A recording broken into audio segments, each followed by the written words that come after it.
Fun sick days only came when you guys were homesick. Then it was like, ooh, are you well enough to go shopping with me? And then sometimes it'd be, let's have a sick day. And I took everybody to Six Flags. I think it was when Tommy was in like high school. Birthday?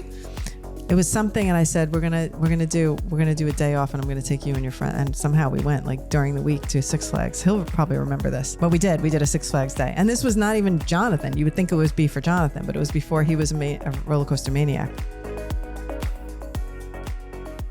Hi, Julie. Hi, Helen. Right on my desk, I have my mood board, and I just want to talk about it because we have not discussed the fact that I finally made a mood board in my life. And here it is. Finally made a mood board. My primitive, childlike made mood board. In 15 minutes, I had to cut these things out quickly and make it happen. What did you like about the mood boarding experience? I liked that it forced me to move quickly to make decisions, pick things that spoke to me, but I also wanted to make sure it was a vision board, not just a mood board. So I wanted to think of things that I was envisioning. So I had like, here we go, purpose, choosing happiness. And I had these two girls with iPhones and money. So I thought money has to come into my life from being TikTok famous. Anyway, finally I have to channel some funds. That was my goal with the mood board. I need to it was fun. It's a vision board, not a mood board. Did we call it? Keep calling it a mood board? We're calling it's a vision board. A vision board. It's a vision board. That's better. It seems it's kind of shocking you haven't done one, considering you love like manifesting and visualizing and I don't know why I've never done positive thinking. So frustrating. Now you have. So you've done it. Yeah, I'm happy that I did it. So yay.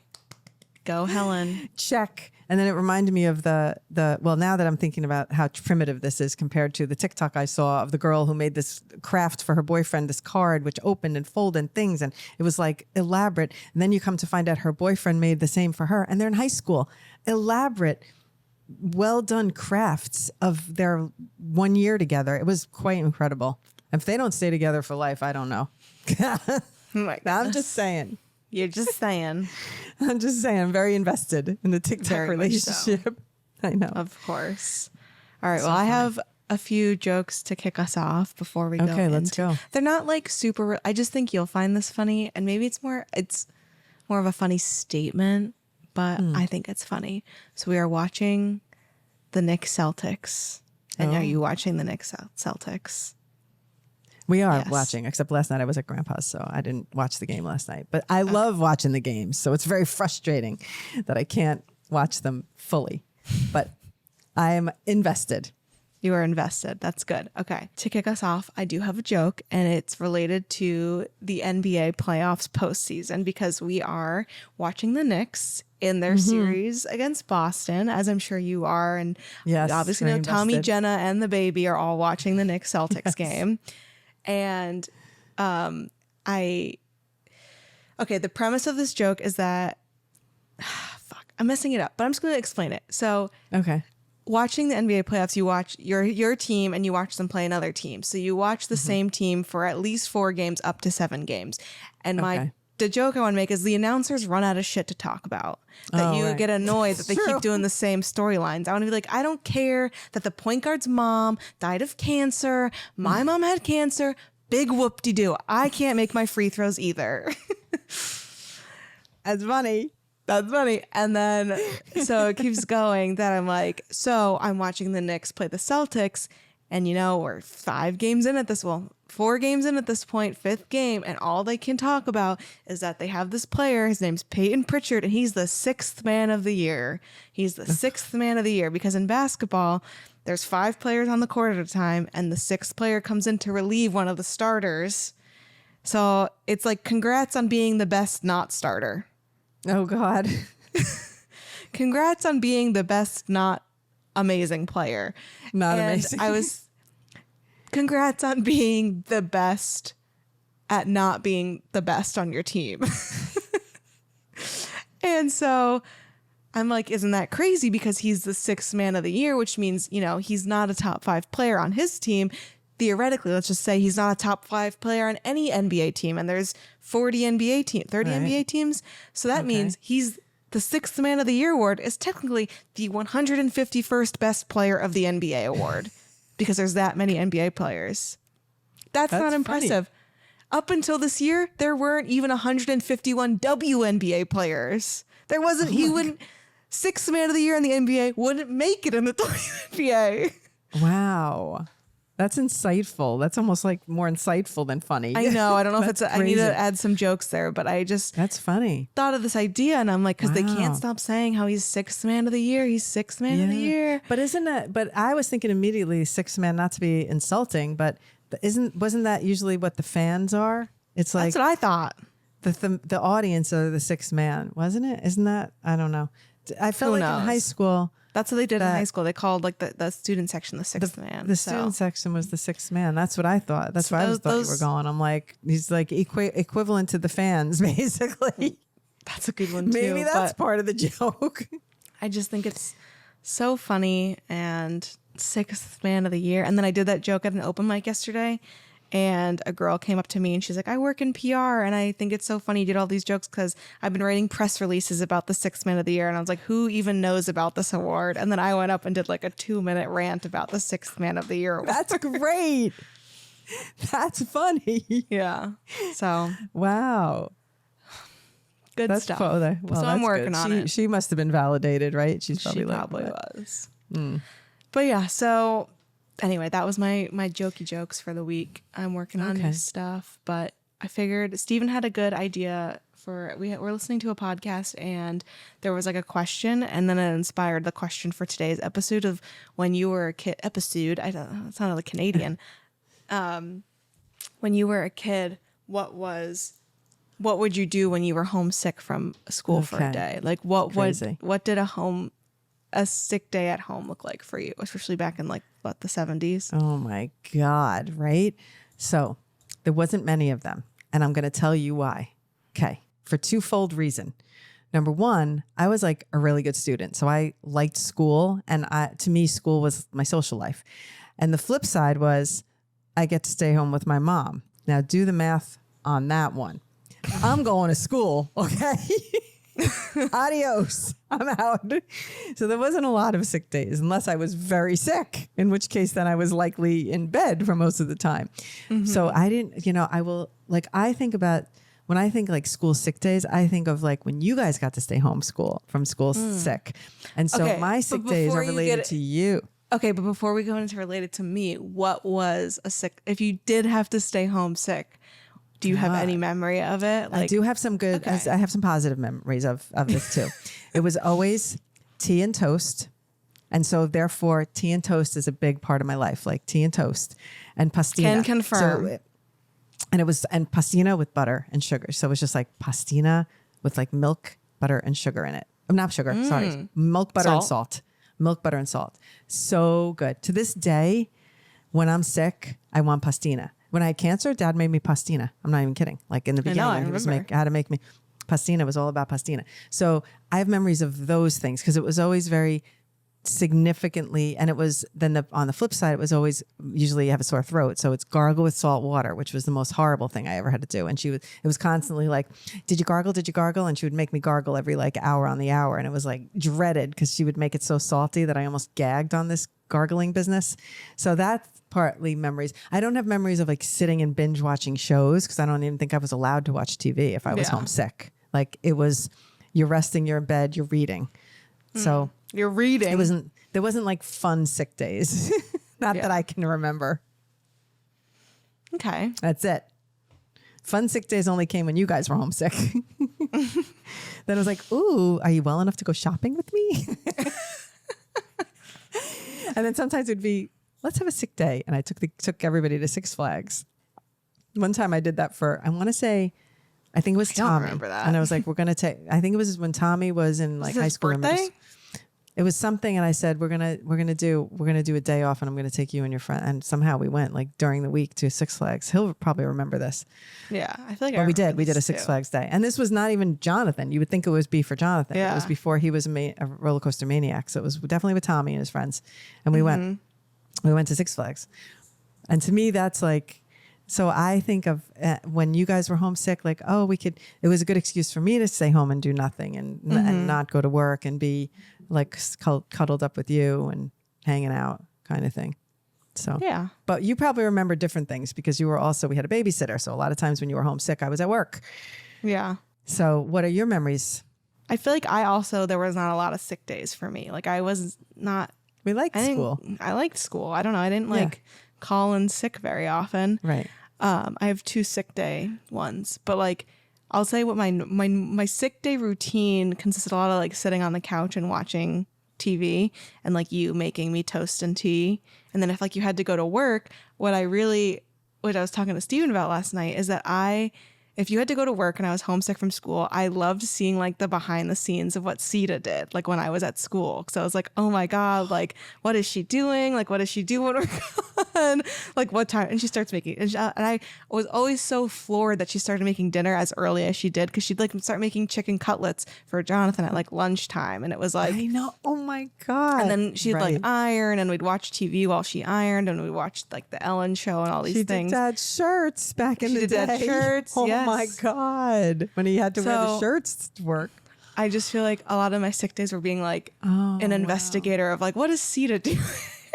That's funny. What's her routine when we're not here? Wow. Yeah. So that was interesting. Intriguing. And then I feel like if you were home for a sick day, you'd always make me like a big glass of chocolate milk and like the perfect cup of tea. Perfect cup of tea. And okay, I will say, so if we're going back to my Sita sick day, because you're at work and then you come home from work, you would always make me breakfast for dinner. Like you'd always make me pancakes. If you came home from work, you would make me pancakes. Like that was what we did if you like weren't able to stay home. So I feel like I like the sick day. 'Cause I had breakfast for dinner and we had pancakes, or you made like French toast. I still love having breakfast for dinner. I know you do. But good. I will say one of my more memorable sick days wasn't even because there was school, but do you remember when I got the chicken pox in high school? Okay, no. Tell me more. How do you not remember when I got the chicken pox? Well, I remember you got chicken pox, but what's the memory? Like the fact that you got chicken pox in high school? The fact that like I got the chicken pox the day after school got out for like winter break. So I spent the entire winter break with chicken pox. And then, of course, my body healed right in time to go back to school. I don't know. I don't remember that. That's crazy. Crazy. I just remember Jonathan got chicken pox over the holidays once, like during some holiday. Because like we have pictures of him like Christmas morning or something. Mm-hmm. So you probably got them after him on that, during the break maybe. It's so weird. But I'm saying I got these when I was 14. Like this wasn't like he was a kid. Oh, no. Yeah. So he got him really little. So you got him when you were that old? Yeah. Because I think you thought that I had a mosquito bite that was the chicken pox when they must have gotten chicken pox. And I never actually got chicken pox. Oh my God. So you got them in. Oh, wow. Wow, I was right. The things you learn on the podcast. I don't remember that. All of your illnesses are a blur for me. I can't even. Who knows? So now, if you have a sick day, what is your? I mean, what is a sick day for you? So let's just talk about. Here's a funny thing. So when you were little, shortly after you were born, so it had to be not like birth year, but like early years. You were like 4 or 5, maybe youngish, because that's when I had to have my thyroid out. Oh, and yes. So because when I was pregnant with you is when they noticed the big bump somebody noticed the bump on my neck, and I was like, what is that? And then I went and found out it was my thyroid had a nodule on it. And then through the years of you being little, the nodule got bigger, and they tried Synthroid, it didn't go away. So eventually you're having your thyroid out. So I had this surgery, and because this is a very significant memory, because I was told I could not do anything. I had to this one day after the surgery, it was a pretty minor situation. Like I felt fine. I could probably have gone for a run or something, but I'm like, no, I'm not allowed. I sat on, at the time we had a reclining chair, like a nice recliner. We had it and I sat on that chair and watched TV, which Tommy came home from work and looked from school, and he looked at me and he went, huh, that's weird. And I go, what? I've never seen you sit and watch TV. And I was like, I didn't even know how to work the remote. I don't know how I got it to work. But that was a very significant memory of him coming home and looking at me and thinking, like this is weird, because I was so weird image. Yeah. And I just had to sit there that day. It was the first time I really was ever rendered I had to sit and I had to be sick. Wow. I didn't feel sick. I felt guilty. I'm like, I'm fine. I could get up and do stuff. But I was told no. I had to sit for one day. One day. So that's your a sick day that I remember. I allocated one day. That's it. For the most part, I had to keep going when I was sick. That's just the way it is. I don't remember. I don't have a lot of times where I was like, let's take downtime. Maybe, I experienced that during cancer, though. I'm like, well, cut off from the outside world, can't see, blind. So that's probably my biggest sick day of my life. What is, and I can share mine, what is like what makes you feel, okay, you said toast and tea, but like what are what are like the 3 things you need when you're having a sick day? Like what that give you comfort? Okay, toast and tea. That's one. For sure, that's one. I don't do a lot of TV watching, so I'm going to say phone time. Phone time, yeah. I used to read. Time. I used to read, but now it's uninterrupted phone time. No guilt scrolling. I have to sit, and I'm sick, and that's it. And what's that's it. What are your things? Well, do you have a third? Well, the third was reading before phone time came. Yeah, I used to love to read. Well, mine is definitely tea, but I never can get it as good as your cup of tea. Like, I don't know what you do to your cups of tea, but I am so often unable to replicate the recipe of like how much you let the tea bag seep, how much milk you put in, how much sugar you put in. It's literally never the same. And then when you do it's always perfect. Science. It's a science I have not nailed down yet. Science. So a cup of mothership tea is definitely crucial.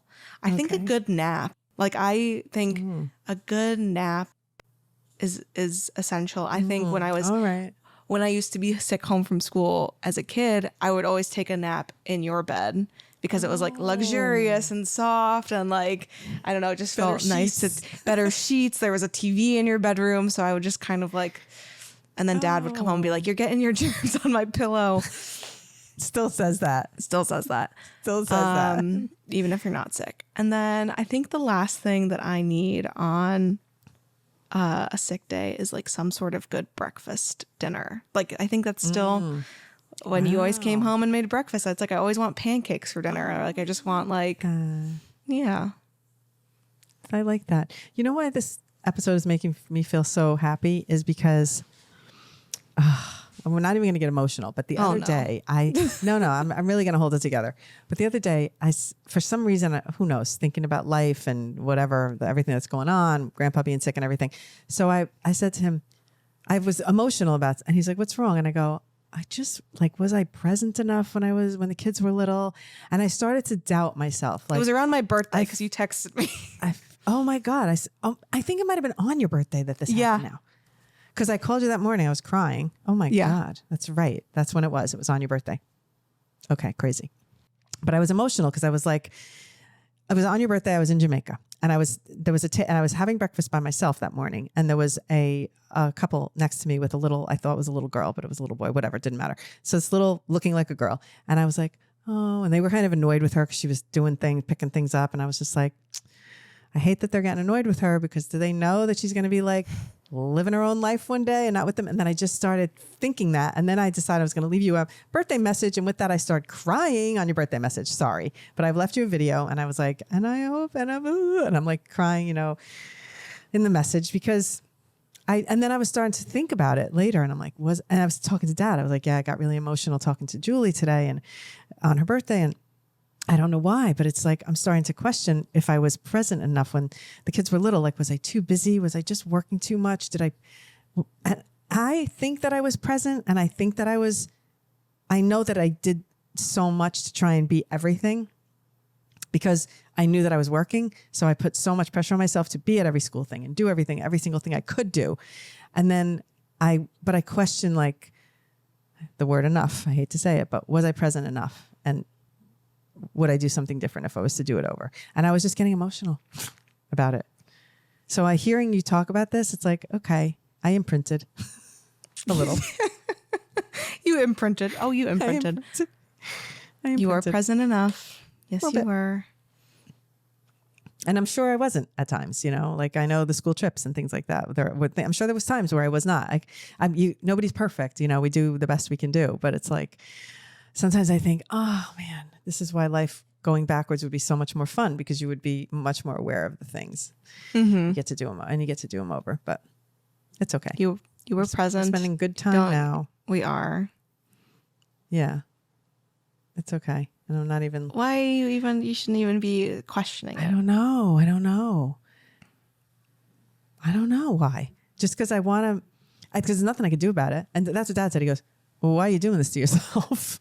Like, and I go, I don't know. And I'm bawling. And he's like, I don't understand. What's wrong with you? You can't go back. You're going forward. You've always been present. You're joyful. You're this, you're that. And he's trying to, but it's like, sometimes I wallow and I have to, like we all wallow. Like, gotta feel your feelings, but you don't have to regret the decisions. Okay. Yeah. Good point. I'll just hold on to that one. Yeah. I mean, I think if it was not good, we wouldn't be in this place where we are now. We wouldn't be recording a podcast together. Sure as hell wouldn't be. Wouldn't be working together. Wouldn't be going to Vegas next week. We wouldn't be doing a lot of things together. So I think it all worked out. I don't know. We should figure it out. We can end with this because we're going to try and record a podcast episode together in person. We are going to do it. We have to commit. Right now we're committing. Okay, so we'll record a podcast together, and we'll figure out something that makes sense for the Vegas episode. It is going to be fun. Just to give people some backstory, I'm going to Vegas to shoot content for a brand that I work with and it's at the licensing show, and they need a lot of content. And it's Hangry Pets. I talk about them all the time. They're at the licensing show. They want content. They have like some kind of a booth we're going to be going in with his giveaways, and it's going to be fun, and we're going to live it. But what I thought is, I have a room, all it's going to be is a flight, and then I'll have a content creator recording my content for me. Because I was thinking like, sometimes it's a lot. I'm trying to record my own content, record the client's content. And it's like, sometimes I'm like, man, if somebody was recording me behind the scenes right now, this would be funny. But I never have that opportunity. Well, now I do. Now you do.